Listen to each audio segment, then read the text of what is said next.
Hey everyone, and welcome back to the channel. Today we're going to dive into the topic of making money while being a drone pilot or a photographer and turn your passion into something profitable or something more than just a side hustle if that's what you want to do. So let's get into that discussion. I personally am a retired IT professional. I burned out early and was able to retire early, and so I turned all of this stuff that was just kind of a hobby into a profession.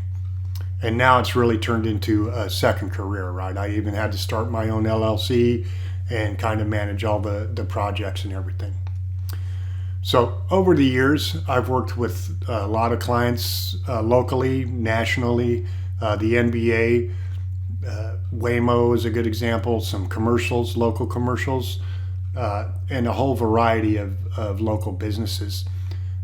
And so a lot of work has come my way. And it's a matter of just how I'm managing that and how I'm getting it noticed. So creating quality content, this is where it all starts. So I would ask yourself, is my content of professional quality? Is it well received on social media? If your answer is yes, then you're on the right path, because this is kind of how it all started for me. A few viral videos, and it takes more than just one, right? You have to kind of be consistent with and have, a broad scope of work to show your clients.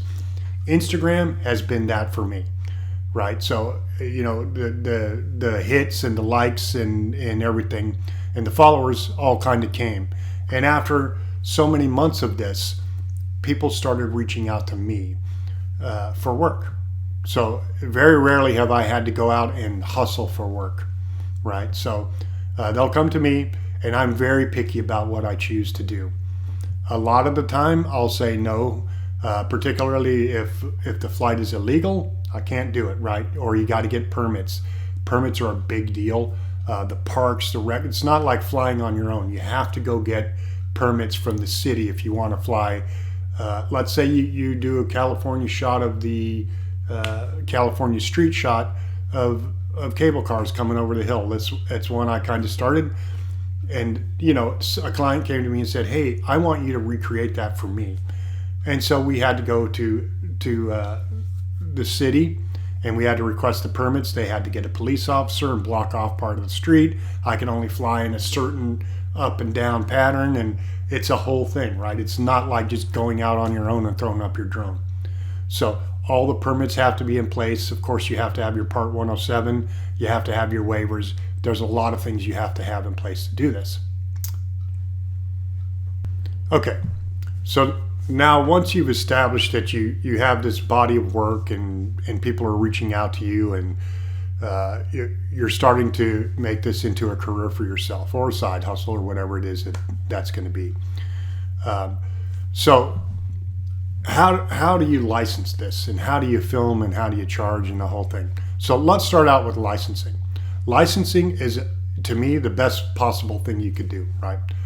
And what I'll oftentimes do is, if somebody requests something, I'll say you could either hire me to go out and shoot it, or you could take a look at my footage and you can license that. And it is cheaper for them to license it than to pay for me to go out and actually reshoot it or shoot something similar. Okay, so I always encourage licensing. And the way I personally license it out is I'll license it to that client in perpetuity. So it's theirs to keep for whatever, as long as they want, with no limits. The only catch is they cannot license it back out themselves, right? I write that into the contract. It's exclusively licensed to just them. And then I can take that same footage and relicense it to a dozen other clients, and I have. And this is the way to make money, right? To me, license your footage. But there are other cases where they want me to go out and shoot something very specific for them. And when I do, I have very specific rates and ways that I go about it. So again, I said you can Google these rates for yourself, but at a very minimum, it's going to be a half day. So even if they want me to come out and shoot for 15 minutes, they're like, we only need this little shot, right? That's fine, but it's still going to be a minimum of a half a day, because I have to pack all of my shit. I got to get out there. I got to park. I got to do the whole 9 yards. as you may have seen in some of the other videos, as to what it takes to do these. And so that's half a day. That's a minimum of a half a day for me to do that. So they'll get a minimum half day fee. If it's anything over $400, 4 hours, then I'll go ahead and charge a full day for that.